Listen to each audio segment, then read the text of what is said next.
Welcome to the Slop Farm. Enjoy the video. You start by enabling and opening the Clipboard tool so you can inspect past entries.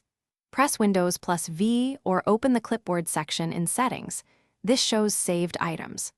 Once done, sign into the same account if you want synced history from other devices, and make sure to close apps that hold private data to avoid accidental exposure. Now that the History panel is visible, you can begin reviewing entries. Proceed to the next step to expand and inspect each item in detail. You now examine each saved clip to understand what's stored and why. Scroll or use the search box to find keywords and preview items to confirm their contents before pasting. Once you locate important entries, pin them so they remain available. Conversely, delete anything sensitive or redundant to reduce risk. If an item needs verification, paste into a safe text editor first. Make sure to repeat this review for images and formatted text.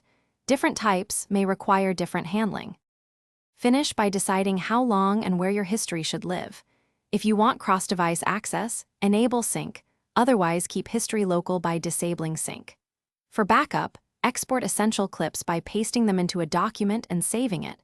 When done, clear the Clipboard history if security demands it. If entries do not appear, restart the Clipboard service or reboot the device and confirm the feature remains enabled. One tip: check for conflicting Clipboard managers if history still fails to populate.